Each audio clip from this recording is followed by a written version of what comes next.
But I knew what I was going through. I've been in the fitness industry for 49 years. I won Mr. America in 1981. I won Mr. Universe twice as an amateur in 1981 and professional in 1986. My dad, who was a weight trainer, bodybuilder back in the 1950s, put me on weights, and I responded very, very quickly. By the time I was 17 years of age, I had a 20-inch arm already. Look at him, it's so electrifying how he opened those arms. I loved bodybuilding. I lived it day in and day out throughout the 80s. My dream was to become Mr. Olympia, but I only made it to the Mr. Olympia stage twice and finished dead last both times. I will tell you why. Okay, that's part of life as you get older. Kids, work, how you feel. Big, beautiful bicep, tricep, and a real shocking appearance.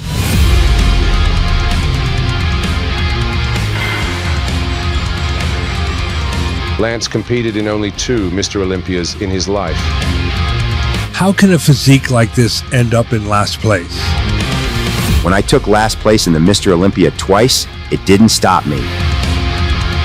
The big man with the big muscle. Since the late 1970s, it's been a long time. I would recommend this training to everybody.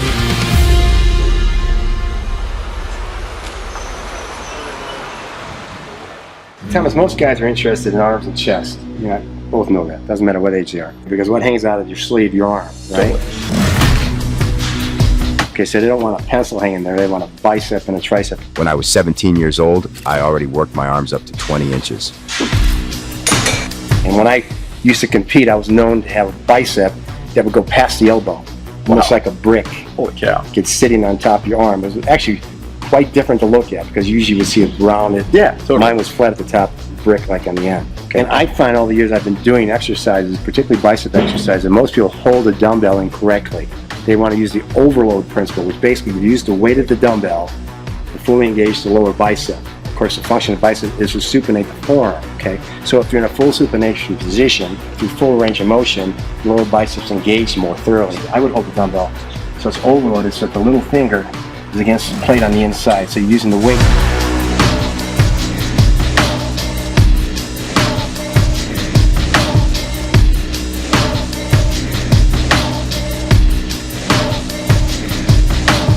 Use your bicep, lock the wrist. As you see where they flex the forearm when they're trying to do curls. Okay, they're trying to muscle it through. So lock the wrist. Interesting. Okay. Just use the bicep.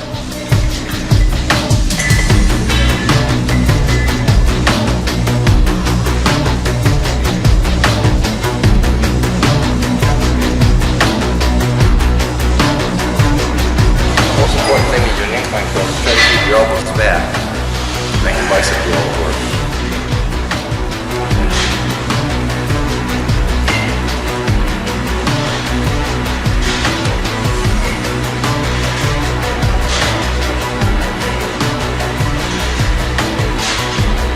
Think you're done? When the full reps are impossible to do, hammer out half reps at the top. Make those biceps burn. There is always another rep hiding in the tank.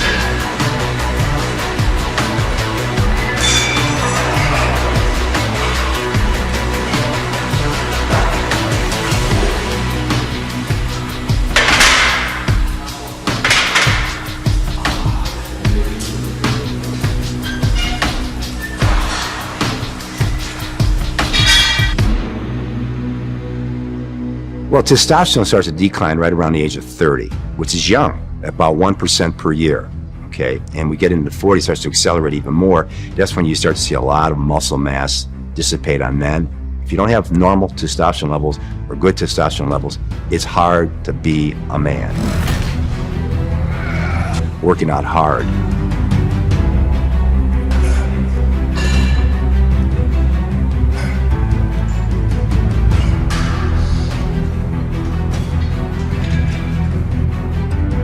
Take a 1-minute break and we'll do 5 sets of barbell curls. Aggressively using heavy weight.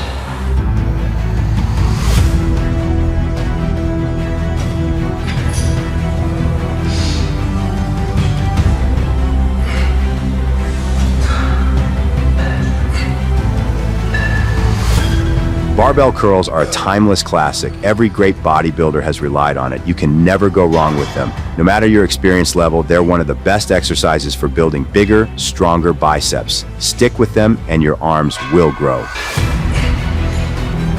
After blasting your biceps, finish the workout with your forearms. Every world-class pair of arms needs thick, powerful forearms to look truly complete.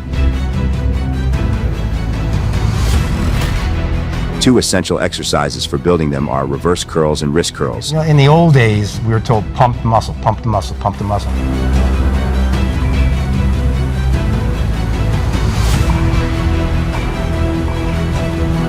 A bodybuilder trains forms to give his upper arm will balance, or even balance with the lower arm, because if the lower arm doesn't help enough to compare and balance with the upper arm, it throws your whole physique off and doesn't. Worst thing is when you have 20-inch arm and have a 14-inch forearm. It just doesn't look proper.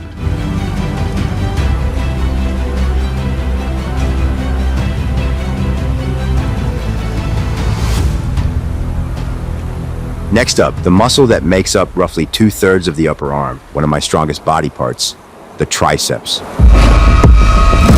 One of the best exercises for building bigger triceps is the overhead cable extension. I start with one arm. This sets me up for my heavier working sets on the double-handed movement, where I can focus on overloading the muscle and driving growth. Lying cable extensions. I'll do 5-6 sets of these.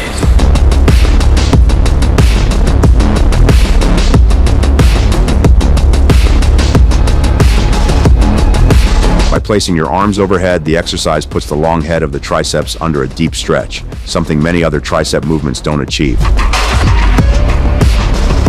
One-arm skull crushers also made my triceps explode.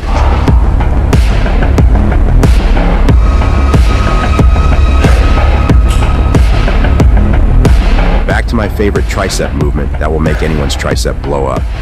When you can't complete another full rep, don't rack the weight just yet. Shorten the range of motion and keep grinding out controlled half reps. Those final inches keep constant tension on the triceps, producing an intense burn and a skin-splitting pump.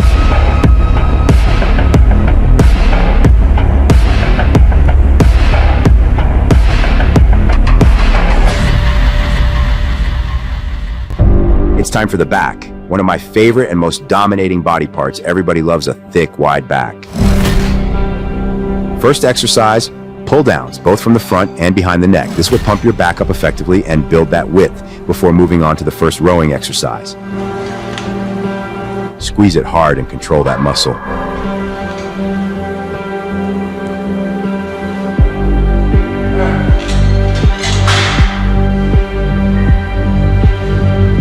I also got a lot of back development from the V-bar pull down variation.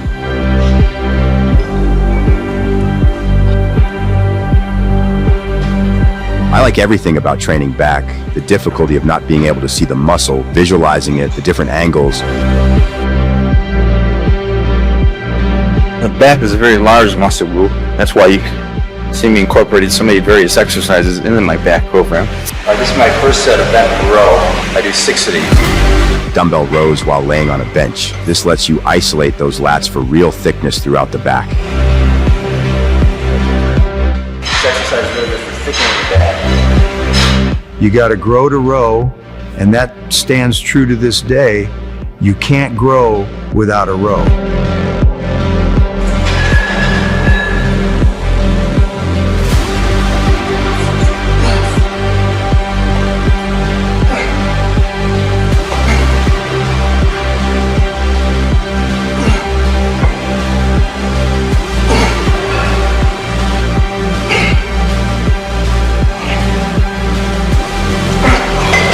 Actually, that's an area most bodybuilders rather neglected is the lower back. And never neglect your lower back. This is what makes the back complete and will make all the other muscles in the back stand out more. Don't skip this. Get the work done. So I always try to include at least 4 sets of these in my workout.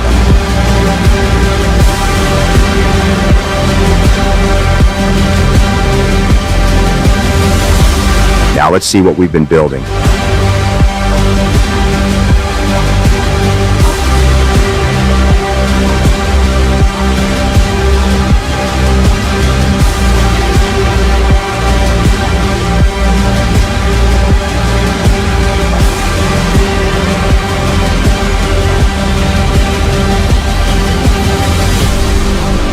4 exercises. Give each one everything you've got and the results will follow. You don't often see a back built like that. His back was incredibly thick and wide, especially for that era in the 80s. Wide, dense, and balanced from top to bottom.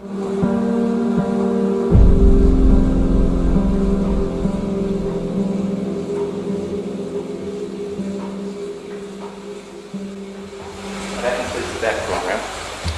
Thank you. First exercise I do in my chest program is incline dumbbell bench press on a 30-degree angle. Everybody loves chest day, chasing that thick, full, old school chest that people can't ignore. Don't overcomplicate this, it's simple. Grab some dumbbells and work your way up. First exercise, heavy and hard dumbbell presses.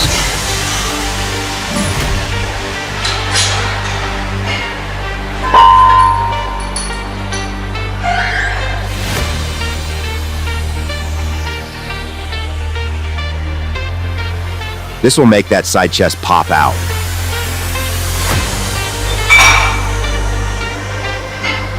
Now between my exercises, I also take a 2-minute rest period, allowing the muscle to recuperate more fluid. The next exercise I do on my chest program is decline dumbbell flies. I do 6 sets. The chest routine is never complete without a fly in it. Dumbbell flies with an angle worked perfect for me. I feel every fiber in my chest.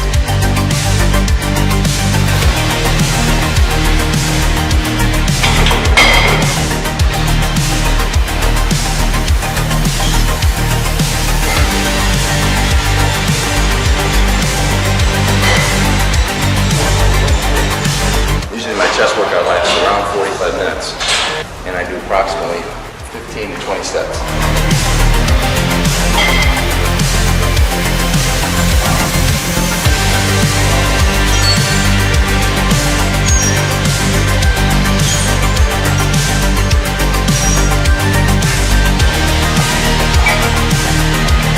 The next exercise I do will be incline flies. No incline bench? No problem. We'd stack some weight plates under one end of a flat bench and make our own incline.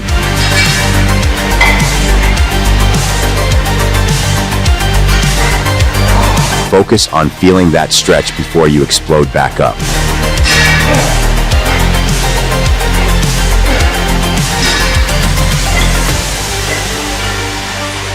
The final exercise is the pec deck fly. With my arms against the pads, the biceps are taken out of the movement.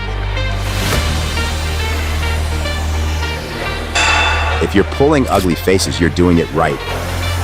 Gotta love the pain.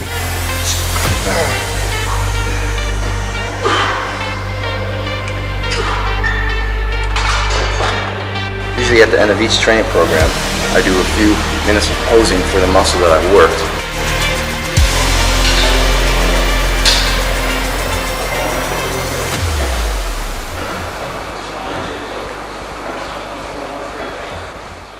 The next body part I'll be training will be deltoids, or shoulder muscles.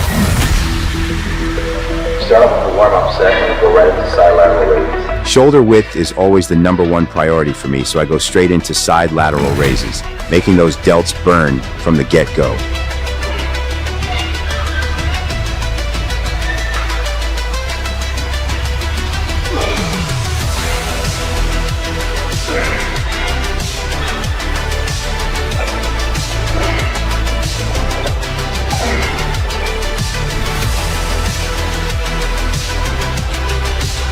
After this, I prioritize the rear delts. I grab a high bench. Watch me do my favorite rear delt exercise. This will blow up your rear delts.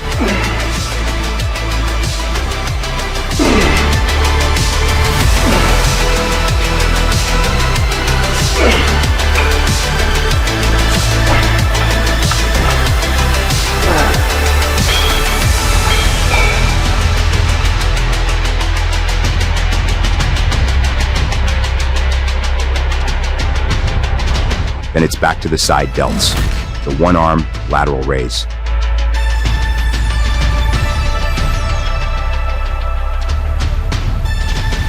Then I go to the side lying lateral raise, a forgotten golden era classic that has all but disappeared from today's gyms. The burn you get from this exercise is unique and feels unlike any other shoulder exercise.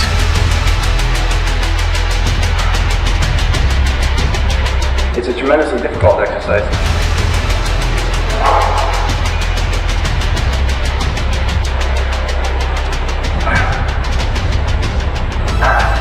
Start doing it, and you too will build golden era delts. Unlike most shoulder routines, I do my pressing at the end. I move to behind the neck presses, an old school movement that many have written off, but it remains one of the best shoulder builders ever used. Progress isn't about chasing the newest trend. It's about using the methods that built the old school physiques that proved they worked. For the last exercise, I do heavy dumbbell shrugs. This entire routine will set you up for big, wide shoulders.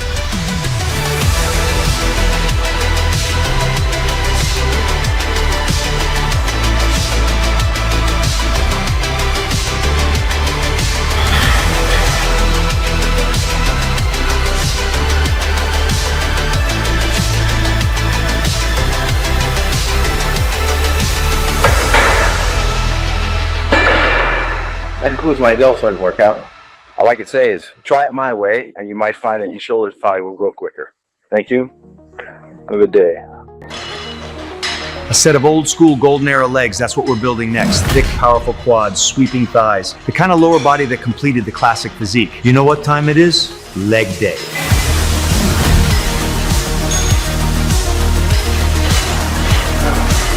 Six sets of one-legged legging session before we move to front squat.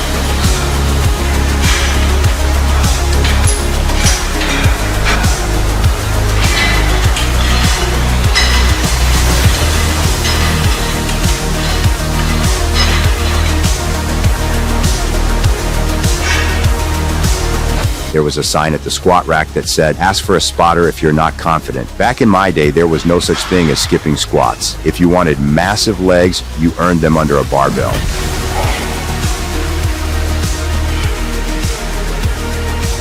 Free weight squats were the foundation of every great leg routine.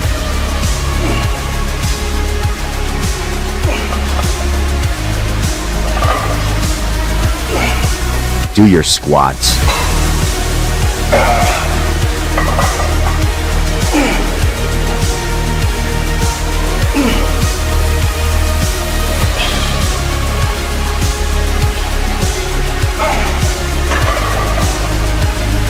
Then it was straight into hamstring curls, thick, hanging hamstrings that looked like biceps from the side.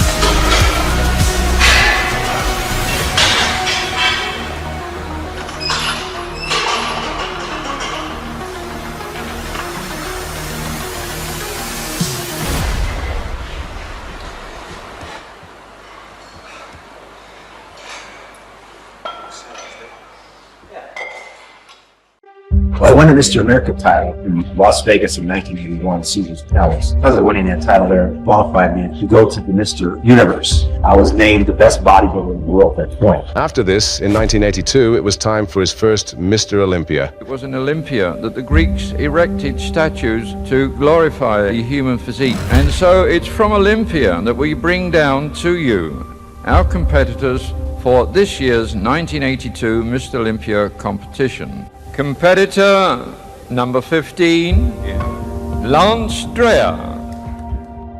Lance competed in only 2 Mr. Olympias in his life, in 1982 and 1983. You'd expect a phenomenal physique like this to place high, right? Well, he placed dead last. But how can a physique like this take last place? After Lance won Mr. America, he began to be contacted by the newly established International Federation of Bodybuilding and Fitness, also known as the IFBB, ran by Ben and Joe Weider. The organization pressured Lance to move to California to begin competing under their banner, but he wasn't struck on the idea. He says that all the best bodybuilders of that era called him up and tried to persuade him to go. At the time, Lance had house payments to pay and had known people who worked with the organization before becoming homeless. Because of this, he refused to move to California, but he did sign up to compete at the IFBB shows. So when he entered the Mr. Olympia, and when they placed him dead last, Lance's issues with the IFBB began at this stage. His earlier refusal to move to California had made the organization angry with him. And when he asked them if he could compete for a disability charity, they told him he couldn't and would be suspended if he did. After hearing this, Lance says he resigned on the spot. But I did make one promise to him and to myself that if I won this title, that I would, do the best I possibly can, to help people that were less fortunate than myself, particularly those that are handicapped. Because I feel as an individual that it's my responsibility. I think that more people should try some way in their life to leave their mark in this world. Thank you. God bless. It was 1984 and he knew he now had to find another route. And oh man, he only got better after this point. In his heyday, he reached massive 23.5-inch arms. So after competing in only 2 Mr. Olympias and placing dead last, I realized I was in the wrong environment. The wrong environment can make your potential look small. In the wrong place, even if you give your very best, it will never be enough. When I realized politics were playing a role in the Mr. Olympia, I decided it was time to leave. So that's exactly what I did. But I kept growing and came back stronger. I competed in the NABA universe and won in 1986. Never underestimate the power of the right environment.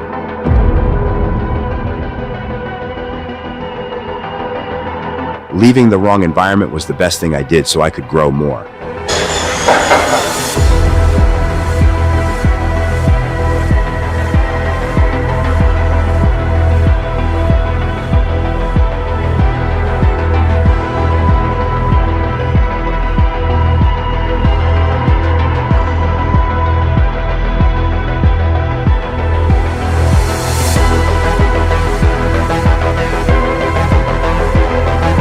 If there's anybody out there who wants to do a takeoff on me, remember 2 things. First off, the smile, and secondly, the arms. One of the few bodybuilders who could rival the iconic poses of Arnold and Sergio. One of them is the mantis pose. Massive arms, a huge chest, and flaring lats are essential to pull this off. And also, the victory pose, a pose made famous by the one and only Sergio Oliva. He is the master of this pose. It may look simple, but it's one of the hardest poses in bodybuilding to pull off. It required big arms, thick forearms, wide lats, and a small waist. It was a pose that exposed every weakness. Not many bodybuilders can truly pull off the victory pose, but Lance Dreher's old school physique made him one of the few who could. Fabulous back, fabulous legs, Lou. He seems perfect in every proportion. He's got about everything you want to see in a body, and he has all the confidence in the world. So now it's up to the judges.